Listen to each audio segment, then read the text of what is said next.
Alors je vous emmène aujourd'hui à la découverte du nouveau Nissan Qashqai. Bonjour, oui, c'est toujours très branché, des artistes, tout ça. Mais Qashqai c'est pas rien. Il faut savoir que chez Nissan c'est le best-seller. Il est sorti en 2007, ça va faire 6 ans, et ils en ont vendu 2 millions d'exemplaires. Donc autant vous dire que le changement, ce genre de bagnole, c'est hyper stratégique parce que... Et alors, ce qui est drôle, c'est qu'au début, personne n'y croyait au nouveau Qashqai. Moi, je me souviens d'avoir interviewé le designer, donc c'était il y a 6 ans. Et l'idée de Nissan à l'époque, qu'ils ont suivi, c'était de dire on va plus être sur les segments traditionnels, berline, petite voiture, etc. À chaque fois, on va jouer une partition différente, décalée. Ce qui a donné naissance au Qashqai, ce qui a donné naissance au Juke. Et maintenant, ce type de petit SUV compact, c'est devenu la règle. Bon, il y a le monsieur de l'autojournal, là. Ça va bien, monsieur de l'autojournal? Ça va bien, monsieur des nouvelles observations. Comment tu le trouves? Là, vous êtes en train de faire votre séance photo spontanément, comme ça. Il est un peu plus grand, je crois. Il fait 4 cm de plus. Il est plus grand, mais visuellement, il est plus sympathique. Il est plus jovial. Ouais. L'autre faisait plus passe-partout. Celui-là fait... Déjà, t'as envie de rentrer dedans. Ouais, il fait un peu plus techno, je trouve. Ouais, il y a un petit côté... Il vit un peu plus dans son siècle. On retrouve des éléments du Juke. Ouais. C'est très sympa. J'aime bien la place à l'arrière. Vous avez vu, bon, sur les hauts de gamme, il y a toute la techno qu'il faut. Hop. Voilà, bon, toujours un clim automatique. Il y a un truc qui est très rigolo qu'on voit là maintenant, une petite LED de lumière orangée. Là. Je ne sais pas s'il y en a à d'autres endroits. Là, on retrouve, c'est très agaçant, vous voyez, cette platine de commande de lumière, vous allez me dire c'est un détail. C'est une platine chez Renault qui a dû être vendue à des millions d'exemplaires, vous le trouvez sur les Clio, sur toutes les Nissan et tout ça. Ça, c'est des économies d'échelle. Monsieur Alain, bonjour. Vous êtes le monsieur presse de Nissan. Hein? Je suis le monsieur qui parle des autos aux journalistes. Voilà, vous avez de la chance.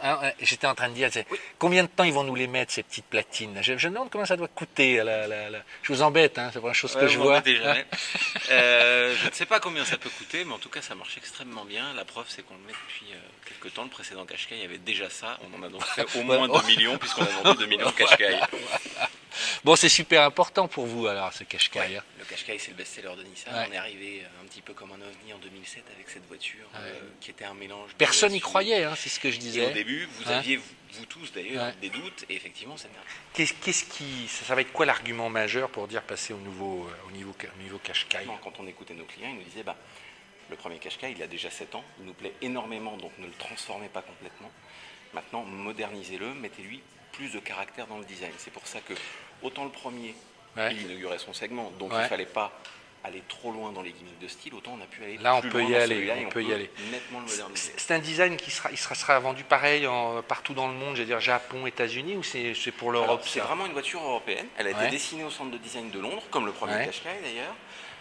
Il a été développé aussi au centre de recherche et de développement de Nissan en Europe, qui se partage entre l'Angleterre et l'Espagne. Donc c'est vraiment une voiture purement européenne. Maintenant, sur les 2 millions de ventes, on a vendu 1,5 million de voitures en dehors de l'Europe. Ça veut dire qu'on ne s'interdit pas non plus de le vendre ailleurs. Il est vendu en Océanie, il est vendu au Japon. Et dans ce cas-là, il n'est pas fabriqué en Angleterre comme celui-là, mais il est fabriqué au Japon. D'accord. On va essayer d'aller voir quand ils auront fini leur photo la version plus luxe, qui a le droit à tout, au cuir, au GPS, là. Elle va démarrer. Oh, comme c'est beau. Ah oui. Alors, on m'a expliqué un truc très marrant tout à l'heure que tout le monde doit connaître, mais moi je ne connaissais pas parce que je ne fais pas bien mes devoirs. C'est le Google Send to Map. Ça veut dire quoi? Send to Car. Google Send to Car, c'est un système qui a été inauguré sur le Juke il y a quelques mois et qui permet, en partant de Google Maps sur son ordinateur, d'envoyer un itinéraire à la voiture. C'est-à-dire qu'en gros, au lieu de programmer sur dans place, le GPS, je suis chez moi. Voilà, je rentre dans mon ordinateur, je veux aller 37 rue de la Liberté à Montpellier, voilà. Montpellier, je rentre l'adresse, envoyer à ma voiture, on monte dans la voiture, confirmez-vous la destination, je clique sur oui et c'est réglé. Voiture connectée, finalement cette voiture, c'est un vrai cocooning, c'est un vrai succès, en particulier pour les familles. Et on veut s'y retrouver un petit peu chez soi. Dans le chez soi, il y a aussi une demande de voiture connectée. Ah oui, oh super les caméras, ça c'est le truc effectivement Bird View, ça me montre les 4... Le Round View Monitor vous permet avec 4 caméras de voir intégralement ce qui se passe autour de la voiture et donc de... Pour avoir le Bird View, vous avez les caméras sous les rétroviseurs, c'est une. Ça vaut plus rien les caméras, oui. Une devant, fait 2. Vous en avez une troisième ici. Et là, on n'est pas sur une Audi à 100 plaques, quoi. Vous êtes sur un tueur. et vous en avez une quatrième ici. C'est ça le monde moderne. Bientôt, j'en aurai dans la bagnole pour pouvoir me filmer. La cinquième, Ah, regarde les panneaux. Ah, il y en a une cinquième en plus. Ah, ouais. Eh oui, oui. La cinquième, regarde. J'ai compris, la 5 caméras. Ouais. En fait, c'est caméra Cars, en fait. C'est comme ça qu'il faut l'appeler. Voilà.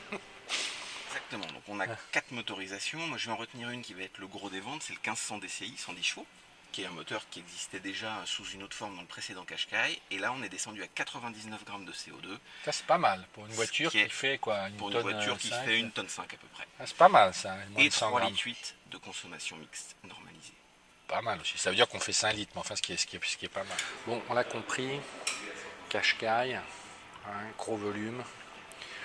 Super important, bah, c'est une voiture qui plaît, parce que je pense que ça plaît à tout le monde. C'est-à-dire que ça rassure le mec, ça plaît aux femmes, ça amuse les enfants. Bon, bah, il s'est un peu embourgeoisé, classique, mais